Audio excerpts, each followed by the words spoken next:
Almost 70% of our communication has become virtual due to pandemic. Emails, WhatsApp calls, Zoom calls are the channels through which we communicate. 55% of our communication is through our body language. 38% is through voice and only 7% is through words. This happens when we meet somebody in person and talk to them. For example, when you meet somebody in person, when you maintain eye contact, they will feel that you are interested in the conversation. If you want to tell them that you understand what they are saying, you will nod your head. But when you write emails, your body language is missing and you have to be extra careful to make sure that you convey the right message to the recipient.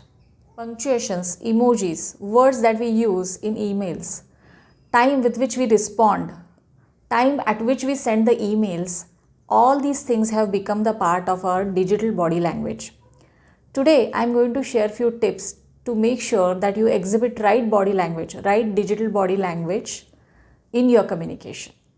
My first tip is use one channel at a time. You might have come across people where they send email and then they immediately call you and ask you whether you have received the email. In case you don't pick up the call, they will text you that I have sent you an email. This will literally harass people. So if the email is urgent, mark it as urgent. Otherwise, give minimum 24 hours to anybody to respond back. My next tip is timing matters. If you send an email on Friday evening, you will not get appropriate response and people will feel frustrated. Before sending messages and email, just think what would be the best time to send this email or message. Maybe if you send emails in the second half of the day, you might get better response. My next tip is take time to respond. Hold your horses. Don't immediately respond as soon as you get an email. For example, if your client has asked you through email whether you would like to have a call via Zoom or in-person meeting, and you immediately respond saying yes, they will know that you are not reading the emails properly or you are doing multitasking and then parallel you are writing emails. So while attending the meeting, you are writing the emails. So take time to respond. Start responding your emails which are in your mailbox at the bottom. Don't start from the top. The emails at the top has just arrived. You can take time to respond them later. You can look at the sender's name or you can look at the subject to prioritize the email. Concise doesn't mean losing on clarity. We need to be concise in our emails and messages. In order to act fast, many times we take shortcuts. For example, a boss might send a meeting invite saying that we need to meet without adding any agenda. When the employee receives the email, he might be thinking, what is this meeting all about? He'll get tensed. He'll think whether I am going to be released from the team, whether I have made any mistake, and he will not be able to concentrate on the work. When the meeting starts, the boss will tell the meeting is about the upcoming new project and I want you to be part of the project. And then the employee is like, ooh. So what impression the boss is leaving on the employee?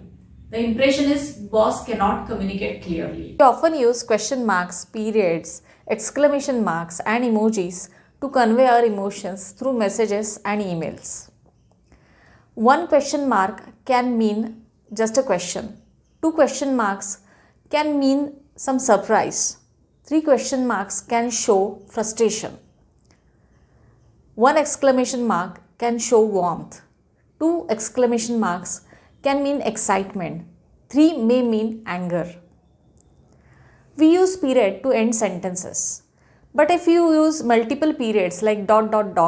it may mean unfinished thought. Emojis, if you use them sincerely, when you say thank you and add a smiley, it may mean lot of sincerity with the thank you. But many times people get confused with the emotions when you use emojis.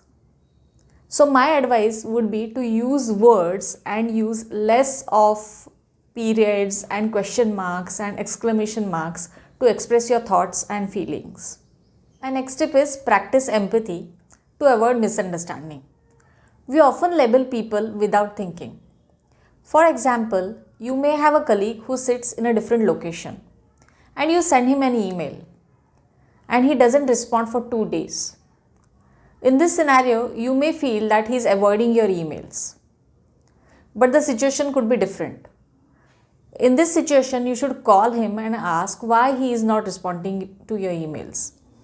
And he may tell you that it is because of the emergency, medical emergency at his place, or he was in training for 2 days. So when you practice empathy, you have to think from the other person's point of view and think how he will behave or think in a given situation. This will give you his perspective about the situation and you will avoid misunderstanding. If you follow these tips, you can definitely exhibit effective digital body language. Tell me which tip you would like to follow. If you have any queries about digital body language, please put them in the comment box below and I'll try to answer them.